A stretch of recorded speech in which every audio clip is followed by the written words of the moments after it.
శ్రీ గురుభ్యో నమః. శ్రీమాత్రే నమః. విద్యుద్ధామ సమప్రభాం మృగపతి స్కంధస్థితాం భీషణాం కన్యాభికరవాలకేట విలసదస్తాభిరా సేవితాం హస్తైశ్చక్రగదాసి కేటవిశికాంశ్చాపం గుణంతర్జనీం బిభ్రాణాం అనలాత్మికాం శశిధరాం దుర్గాం త్రినేత్రాం భజే. శ్రీ గురుభ్యో నమః. శ్రీమాత్రే నమః. ప్రతి ఒక్కరికి కూడా నేను జాతక విశ్లేషణ చేసినప్పుడు జాతకంలో ఉన్నటువంటి మైనస్ పాయింట్స్ అబ్జర్వేషన్ చేసినప్పుడు అందరికీ వాళ్ళకి ఈ రెమెడీస్ చేయమని చెప్తాను.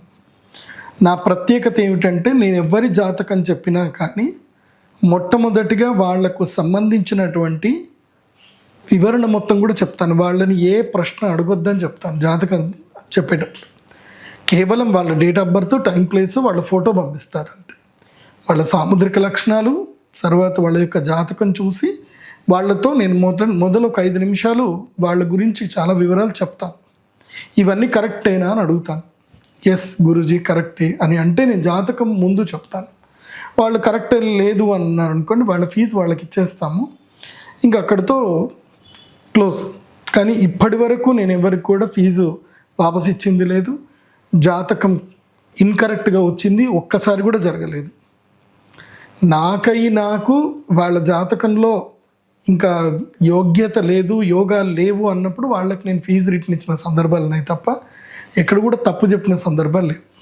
అంటే నా పూర్తి అనుభవంతో నేను చెప్పినటువంటి ఎన్నో విశ్లేషణలన్నీ కూడా నా వీడియోలలో ఉన్నాయి.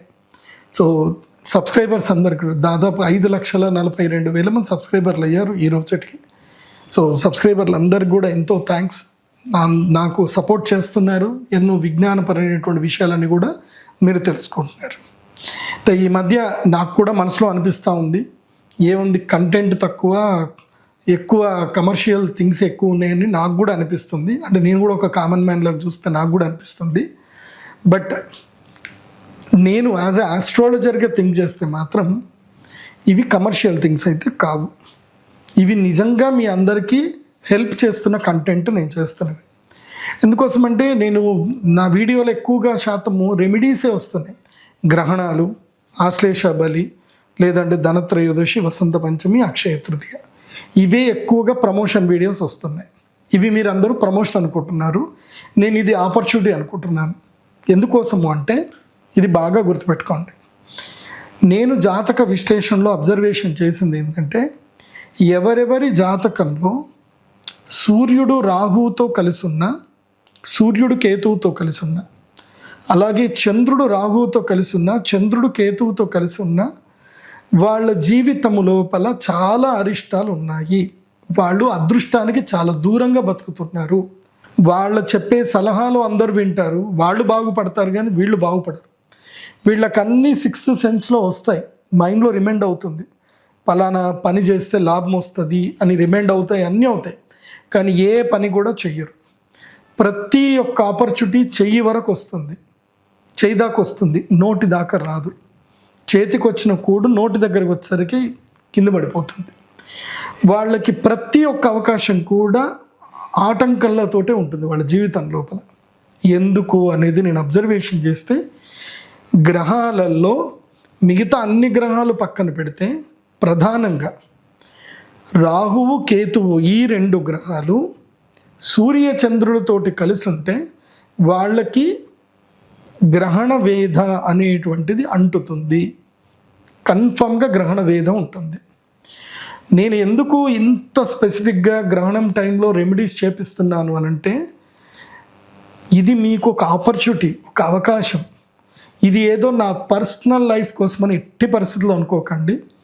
ఎందుకోసమంటే గ్రహణానికి సంబంధించిన రెమెడీస్లో ₹1 కూడా నా వ్యక్తిగత జీవితానికి వాడుకోను. ఎందుకోసమంటే నాకు తెలుసు, ఐ నో ద కర్మ ఫిలాసఫీ.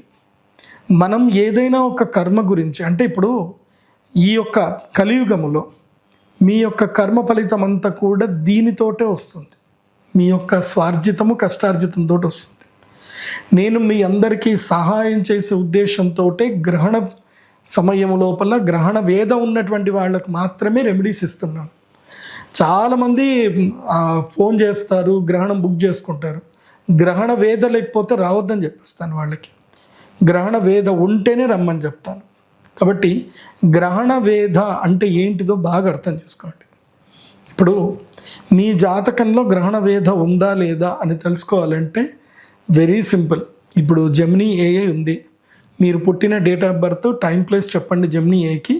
నా కుండలిలో గ్రహణ వేద ఉందా లేదా అని అడగండి, అదే చెప్పేస్తుంది. ఇప్పుడు అంత అడ్వాన్స్ అయిపోయింది జెమినీ ఏఐ. గ్రహణ వేద అంటే అర్థం ఏంటి బాగా గుర్తుపెట్టుకోండి. మీరు పుట్టే కన్నా 3 నెలల ముందు గ్రహణం సంభవిస్తే, అందులోనూ సంపూర్ణ చంద్రగ్రహణము, సంపూర్ణ సూర్యగ్రహణం, 2 గ్రహణాలు అంటే 7, 8, 9 గర్భాలు, ఈ 3 నెలల గర్భము లోపల గనక గ్రహణం సంభవిస్తే అది గ్రహణ వేద అంటారు. మీరందరూ కూడా మీ date of birth, time, place ఇచ్చి నేను పుట్టేదానికన్నా ముందు 3 మంత్స్లో ఏదైనా గ్రహణం జరిగిందా అని మీరు జెమినీ ఏఐని అడిగితే అది ఆన్సర్ చెప్తుంది. మీరు గ్రహణ వేధలో మీ యొక్క అమ్మ యొక్క గర్భంలో ఉంటే మీ అమ్మగారిని కూడా అడగండి, గ్రహణం నియమాలు నువ్వు పాటించావా అని అడగండి. మీ అమ్మగారు పాటించలేదు అని అంటే ఎట్టి పరిస్థితుల్లో మీకు మీ జీవితం లోపల ఏదో ఒక సమస్య ఉంటుంది. అయితే అప్పుల బాధ, అయితే ఒకే ఉద్యోగంలో అలాగే ఉండిపోతారు, జీవితంలో ప్రోగ్రెసివే ఉండదు. ఒకప్పుడు ఎంత శాలరీ ఉందో ఇప్పుడు కూడా అంతే శాలరీ ఉంటుంది తప్ప కనీసం పర్ యానం, ఒకటి గుర్తుపెట్టుకోండి, పర్ యానము సంవత్సరానికి ప్రతి ఒక్క మనిషి యొక్క ఇన్కమ్ లోపల 6% అన్న మినిమం గ్రోత్ ఉండాలి, 6% అన్న మినిమం గ్రోత్ ఉండాలి. అది ఇన్ఫ్లేషన్ అంటారు. ఇన్ఫ్లేషన్ గ్రోత్ గనక మనిషికి లేకపోతే వాళ్ళకి అదృష్టం లేనట్టే, వాళ్ళు అసలు మార్కెట్తో వాళ్ళు పరిగెత్తనట్టు, వాళ్ళు ఎక్కడో ఒక దగ్గర మిగిలిపోయారని అర్థం. అంటే ప్రతి సంవత్సరం మీ సంపాదన లోపల 6% గ్రోత్ వస్తేనే మీకు, ఈ పోయిన సంవత్సరము 10,000 మీరు 10 లక్షలు సంపాదించారు, ఈ సంవత్సరం 10 లక్షల్లో 6,000 అంటే 10,60,000 ఈ సంవత్సరం మీ యొక్క ఇన్కమ్ ఉండాలి. నెక్స్ట్ ఇయర్కి 11,20,000 కన్నా మీ యొక్క ఇన్కమ్ పక్కా ఉండాలి. సో ఎవ్రీ ఇయర్ 6% గ్రోత్ కన్ఫామ్గా మీ యొక్క ఇన్కమ్ యాడ్ అయ్యి ఉండాలి. అలా ఇన్కమ్ యాడ్ అయ్యి లేదు అంటే మీరు మార్కెట్తో పెరగట్లేదు అని అర్థం. అది కాకుండా అనారోగ్యం, ఏమవుతుందో తెలీదు, డాక్టర్ దగ్గరికి పోతే అంత బాగానే ఉంది, నీకేం సమస్య లేదు అంటారు, కానీ సమస్య ఉంటుంది. నా దగ్గరికి ఇప్పటి వరకు గ్రహణంకి నేను పూజలు స్టార్ట్ చేసినప్పటి నుంచి మొన్న చేసింది 6వ 8వ పూజ అనుకుంటాను. మొన్న నా దగ్గరికి వచ్చారు, నేను వచ్చిన ప్రతి ఒక్కరికి, అంటే ఐడియోపతిక్ అంటారు, అది ఎందుకు వచ్చిందో వాళ్ళకి తెలియదు, డాక్టర్లకు కూడా తెలియట్లేదు. అలాంటి వాళ్లకు గ్రహణ సమయంలో నేను ఇచ్చేటువంటి తేనె ప్రసాదం ఇచ్చిన తర్వాత వాళ్ళ లోపల మార్పు వచ్చింది. ఒక పిల్లవాడు మూత్రం పోస్తున్నాడు, వాడికి ఏమైందో తెలీదు, డాక్టర్లు అంత బాగానే ఉంది, ఏదో మెడిసిన్ ఇస్తున్నారు కానీ వాడు మూత్రం పోతున్నాడు. ఏదో నేను మెడిసిన్ ఇచ్చాను, తగ్గిపోయింది. ఒక వాళ్ళు వచ్చారు, టీబీ, దగ్గు, విపరీతంగా దగ్గు, టీబీతో ఉన్నారు. గ్రహణం సమయంలో అమ్మవారికి అభిషేకం చేసింది ఇచ్చాను, వాళ్ళకి 3 రోజుల్లో తగ్గిపోయింది. ఎట్లయింది అంటే నాకు కూడా తెలియదు, నేను కూడా ఆశ్చర్యపోయాను. అంటే అది నా శక్తి కాదు, గ్రహణము యొక్క సమయములో అమ్మవారిని ఆరాధిస్తే వచ్చే శక్తి అది. అది ఏంటంటే అల్టిమేట్ పవర్ అనేది ఉంటుంది గ్రహణం సమయంలో. నార్మల్ టైంకి గ్రహణం సమయంకి వ్యత్యాసం ఉంటుంది. అందుకే నేను మీ అందరికీ చెప్తున్నాను, గ్రహణం సమయంలో వచ్చి పూజలో పాల్గొనండి. పూజలో పాల్గొనకపోయినా రండి, అందరికీ నేను తేనె ప్రసాదం ఇస్తాను, అది ఫ్రీగానే ఇస్తాను. తేనె ఇస్తాను, లవంగాలు ఇస్తాను. ఫస్ట్ ఈ గ్రహణం సమయంలో పూజ ఎలా ఉంటుందో చెప్తాను, జాగ్రత్త వినండి. ఎవరెవరు రావాలి అని అంటే మాత్రం కన్ఫామ్గా ఈ యొక్క థియరీ అనేది ఫాలో అవ్వండి. మీకు ఇక్కడ ఇస్తారు, మీకు ఒక ఎగ్జాంపుల్ కూడా ఇస్తారు, జెమినీ ఏఐ ఎగ్జాంపుల్ కూడా ఇస్తారు, మీరు ఆ ఎగ్జాంపుల్ చూడండి. ఇంకోటి, ఎవరైతే జీవితంలో గొప్పవాళ్ళు అయ్యారు కానీ వాళ్ళ జీవితం లోపల అనారోగ్య సమస్యలతో బాధపడ్డారు. ఉదాహరణకి నేను ఒక జాతకం చూశాను. ఆయన ఎవరు అంటే ఒక ప్రముఖ భౌతిక శాస్త్రవేత్త. ఆయన అంగవైకల్యంతో బాధపడ్డాడు. ఆయన యొక్క జాతకాన్ని నేను అబ్జర్వేషన్ చేసి రీసెర్చ్ చేస్తే ఆయన జీవితంలో, అంటే ఈ మధ్య నేను కరెక్ట్గా రీసెర్చ్ చేస్తున్నాను, ఎక్కువగా రీసెర్చ్ చేస్తున్నాను జెమినీ ఏఐతో పాటు. అంటే నా థాట్స్ ఏవైతే ఉన్నాయో ఆ జాతకాన్ని, ఎందుకోసమంటే జాతకం అంటే చాలా పెద్దది, 500 పేజీలు ఉంటుంది. ఏ లెక్క ఎప్పుడు ఎక్కడ అంటే మళ్ళీ ఇట్లా కిందికి మీదికి అని చూడాలి. ఇప్పుడు జెమినీ ఏఐ వచ్చేసింది, ఈజీగా అనాలిసిస్ ఇస్తుంది. నేను ఒక అనాలిసిస్ అంతా వేసి ఈయన జాతకం లోపల ఈ గ్రహం అనుకూలంగా లేదు, ఈ యొక్క గ్రహానికి సంబంధించి దశ అంతర్దశల్లో ఈ వ్యక్తికి ఈ యొక్క ప్రాబ్లం జరిగిందా లేదా ఒకసారి నాకు అనాలిసిస్ చేసి చెప్పు అంటే, ఆల్రెడీ ఎగ్జిస్టెడ్ హోరోస్కోప్ కాబట్టి, ఆల్రెడీ ప్రముఖ వ్యక్తులు కాబట్టి వాళ్ళ జీవితంలో ఏమేం జరిగిందనేది కూడా మొత్తము డేటా ఉంటుంది కాబట్టి డేటా అనాలిసిస్ చేసి కరెక్ట్ చెప్తుంది. సో నా అనాలిసిస్ 100% పర్ఫెక్ట్ వస్తున్నాయి. సో మీ అందరికి కూడా చెప్తున్నాను, జాతకం అనేది 100%. మొన్నటి వరకు నేను 90% అన్న భ్రమలో ఉన్నాను, కానీ అది 100% జరుగుతుంది. కాకపోతే ఎగ్జిస్టెడ్ హోరోస్కోప్ మీద రీసెర్చ్ చేసినప్పుడు అయితే 100% వస్తుంది. సో భవిష్యత్తు అది అంతే కదా, భవిష్యత్తు అంటే ఎప్పుడు మర్మతత్వంతో కూడుకున్నది, మర్మం అది తెలియదు ఎవరికి. కాబట్టి మీ జాతకంలో కుండలి, మీ కుండలిలో కొన్ని నేను ఎగ్జాంపుల్స్ కుండలి చెప్తాను. సింపుల్, మీరేం చేయండి అని అంటే, ఒక యాప్ ఉంటుంది, హిందూ క్యాలెండర్ అని ఒక యాప్ ఉంటుంది. ఓకే, అది మీకు స్క్రీన్ మీద చూపించే ప్రయత్నం చేస్తాను నేను. హిందూ క్యాలెండర్ యాప్ ఉంటుంది. ఆ యాప్ లోపల మీరు జస్ట్ మీ డేట్ ఆఫ్ బర్త్, అందులోపల క్యాలెండర్లో మీ డేట్ ఆఫ్ బర్త్ అక్కడ కుండలి అని ఉంటుంది. హిందూ క్యాలెండర్ యాప్లో యాప్ డౌన్లోడ్ చేసిన తర్వాత మీరు ఏం చేయండి అంటే, మీ యొక్క లొకేషన్, మీరు ఏదైతే అక్కడ సెట్టింగ్స్లోకి వెళ్ళాలి, మీరు ఏ ఊర్లో పుట్టారో ఆ లొకేషన్ సెట్ చేసుకోవాలి కన్ఫామ్గా. లేదంటే హైదరాబాద్ అంటే మీరు తెలుగు రాష్ట్రాల్లో పుడితే హైదరాబాదు, లేదంటే రాజమండ్రి, లేకపోతే విజయవాడ, మీ ఊరు పేరు దొరకకపోతే. సో మీ ఊరు పేరు అక్కడ సెలెక్ట్ చేసుకొని లొకేషన్లో సెట్టింగ్ అయితే కంపల్సరీ సెట్ చేసుకోవాలి. తర్వాత ఏం చేయాలి, మీ డేట్ ఆఫ్ బర్త్ మొత్తం కూడా అక్కడ సెలెక్ట్ చేసి, తర్వాత మీ టైం కూడా అక్కడ సెలెక్ట్ చేసి ఎంటర్ కొట్టగానే కుండలి ఓపెన్ అయిపోతుంది. ఆ కుండలి లోపల మీరు చూడాల్సిందల్లా ఏంటంటే, మీ జాతకంలో రాహుకేతువులు ఎక్కడున్నారని చూడాలి. రాహుకేతువులు ఎక్కడున్నారు. ఒకవేళ మీ జాతకంలో గురుగ్రహంతో అంటే రాహుకేతు ఎవరితోటి ఉంటే ఏమేమి అరిష్టాలు చెప్తాను, జాగ్రత్తగా చూసుకోండి. సూర్యుడితోటి రాహు కానీ కేతు కానీ కలిసి ఉంటే తండ్రి యొక్క సంపద యోగించదు. తండ్రి తన జీవితం లోపల అంటే మీ చిన్నప్పుడే మీ 14 ఏళ్ల లోపలనే మీ నాన్నగారు కానీ మీ తాతగారు కానీ వాళ్ళకి సంబంధించిన ఆస్తులన్నీ అమ్మేస్తారు, ఉండవు. అంటే మీ యొక్క పిత్రార్జితము మీకు సుఖం ఉండదు. లేదా తండ్రి నుంచి తల్లి విడిపోవడమో, తండ్రి ఎక్కడన్నా దూరదేశాలకు వెళ్ళిపోవడమో, పితృ సౌఖ్యయోగం ఉండదు. ఇది జాతకంలో సూర్యుడు రాహుతో కానీ కేతువుతో కలిసి ఉంటాయి.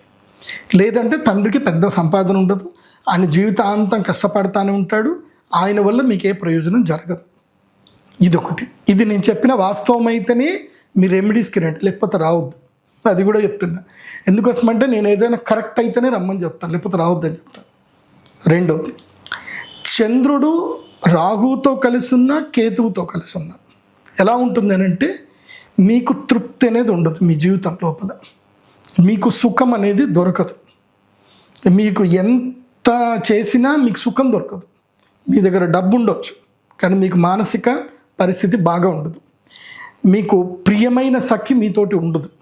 మానసిక దౌర్బల్యం ఉంటుంది, అనారోగ్యం ఉంటుంది, అండ్ చంచల స్వభావం చాలా ఎక్కువగా ఉంటుంది. ధైర్యవంతుడన్న భావన ఉన్నా సరే భయం లోపల ఉంటుంది.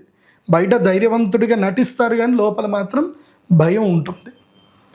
ఇంకోటి, ప్రతి అమావాస్యకి పౌర్ణమికి మీకు ఏదో ఒక సమస్య అయితే, గొడవలు అవ్వడము, లేకపోతే యాక్సిడెంట్లు అవ్వడము, ఏదో ఒక సమస్యలు ఉంటాయి. చంద్ర రాహువు చంద్రకేతు కలిసి ఉన్నట్లయితే అనుమాన బుద్ధి ఎక్కువగా ఉంటుంది.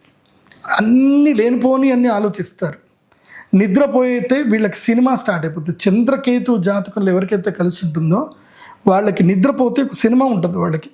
వాళ్ళు ఒక సినిమా తీస్తున్నంత భావనలో ఉంటారు. వీళ్ళే మోస్ట్లీ డైరెక్టర్లు కూడా అవుతారు, కానీ ఆ భావన ఉంటుంది. వీళ్ళే ఒక సినిమా తీస్తున్నట్టు భావనలో ఉంటారు. కంప్లీట్గా ఎక్స్ట్రీమ్గా ఫీల్ అయిపోతారు. అండ్ ఇంకోటి తెలుసా, చంద్రరాహు చంద్రకేతు జాతకంలో ఎవరికైతే ఉంటుందో వీళ్ళు నిద్రలో బాగా ఉలిక్కి పడతారు. వీళ్ళు బిగుసు పట్టుకొని నిద్రపోతారు. నేను చెప్పింది అబద్ధం అయితే రాకండి, నిజం అయితే కనుక ఈ గ్రహణంకి వచ్చి పూజ చేసుకోవాలి. చంద్రరాహు చంద్రకేతు, ఇది చంద్రగ్రహణానికి సూచన. సో రాహుకేతువులు జీవితంలో పట్టి పీడిస్తారు. ఎలా పీడిస్తారు ఇంకోటి కూడా ఉంది. ఇప్పుడు ఈ 2 ప్రధాన గ్రహాలు, ఇంకా మిగతా గ్రహాలు కూడా ఉంటాయి. వాటికి గ్రహణ కాలంలో కాకుండా వేరే పూజలు కూడా చేసుకోవాలి. సూర్య చంద్రులకి రాహుకేతుల యొక్క కలయిక ఉంటే గ్రహణం పూజ సరిపోతుంది. కానీ మిగతా గ్రహాలు ఏవైతే ఉంటాయో అవేమిటి, కాకపోతే ఈ ప్రభావం చాలా ఎక్కువగా ఉంటుంది. సూర్యచంద్రుల యొక్క ప్రభావం, సూర్యచంద్రులకి రాహుకేతువులు కనుక కలిసి ఉన్నట్లయితే ఆ ప్రభావం జీవితకాలం ఉంటుంది. సో దానికి రెగ్యులర్గా రెమెడీస్ చేసుకుంటూనే ఉండాలి, రెగ్యులర్గా ప్రార్థన చేస్తూ ఉండాలి. గురువు చెప్పినటువంటి విధంగా, అంటే జ్యోతిష్ శాస్త్ర పండితుడు ఎలాగైతే మంత్రశాస్త్రం తెలిసిన జ్యోతిష్ శాస్త్ర పండితుడు చెప్పిన విధంగా ప్రవర్తిస్తూ ఉంటారు. సరే, తర్వాత జాతకంలో కుజుడు రాహువు కనుక కలిసి ఉన్నట్లయితే అల్టిమేట్ పవర్స్ వస్తాయి, చాలా బాగుంటుంది. కాకపోతే ఆ పవర్ మూలకంగా డబ్బులు రావు. పవర్ ఉంటుంది, శక్తి ఉంటుంది, ఎనర్జీ ఉంటుంది, అన్నీ ఉంటాయి, సాహసాలు చేస్తారు, కానీ మనీ రావు. తర్వాత బుధుడు రాహువు గనక బుధుడు కేతువు గనక కలిసినట్లయితే వీళ్ళ జీవితం లోపల భయంకరమైన క్రిమినాలజీ తెలివితేటలు, అనలిటికల్ పవర్స్ అన్నీ బాగుంటాయి, కానీ వీళ్ళకి దానివల్ల ఎలాంటి లాభం జరగదు. అవన్నీ కూడా పరోపకారార్థమో లేకపోతే సలహాలు చెప్పడానికో ఉపయోగపడతాయి తప్ప దానివల్ల ఎలాంటి ప్రయోజనం ఉండదు. ఉంటాయి, తెలివితేటలు వస్తాయి కానీ ప్రయోజనాలు ఉండవు. అండ్ వీళ్ళకి జ్ఞాపక శక్తి తక్కువ అవుతుంది, అంటే ఇన్స్టెంట్గా ఏదైనా థింక్ చేసి అనలిటికల్ చేస్తారు అంతే. గురువు రాహు కలిసి ఉందనుకోండి, జీవితంలో డబ్బు పుట్టదు వీళ్ళకి. ఎంత డబ్బు వచ్చినా చేతిలో ఒక్క డబ్బు నిలబడదు. గురు రాహు కలిసిన గురు కేతు కలిసి. అట్లాగే శుక్ర రాహు శుక్రకేతు కలిసినట్లయితే వీళ్ళందరి డీజేటీలు జాతకాలు అంటారు వీళ్ళు. శుక్ర రాహు శుక్రకేతు కలిసినట్లయితే అంటే జీవితం లోపల అమ్మాయిలతో మాట్లాడతారు, కానీ వాళ్ళతో ఒక్కటి ఉండదు, వాళ్ళు మొత్తం ఆశాంతం నాకించేసి వెళ్ళిపోతారు వీళ్ళని. అలాగే శని రాహు శనికేతు కలిసినట్లయితే జీవితాంతము భృత్య జీవితంలో ఉంటారు, అంటే సేవకా జీవితంలోనే ఉంటారు, కష్టపడుతూనే ఉంటారు, రూపాయి లాభం ఉండదు, ఈ దేనికి తెగించలేరు. ఇంకా జాతకం లోపల అష్టమంలో రాహు ఉంటే అర్ధాయుష్యుతో పోతారు. అష్టమంలో రాహు ఉన్న కేతు ఉన్న అర్ధాయుష్యం, ఇంకా జీవితం లోపల ఎక్కువ రోజులు బతకరు. ఇలా రాహుకేతువుల వల్ల జీవితం లోపల ఎన్నో సమస్యలు వస్తాయి. సో నేను ఇది ఒకటి చెప్పిందంతా కూడా మీరు ఏఏని అడగండి. ఇప్పుడు నేను చెప్పిందంతా కూడా మీకు ఎట్లాగో జెమినీ ఏఏ ఉంటుంది, మీ యూట్యూబ్ ఛానల్లో మీరు చూస్తున్నప్పుడు అక్కడ ఒక చిన్న స్టార్ సింబల్ వస్తుంది, ఏఏ సింబల్.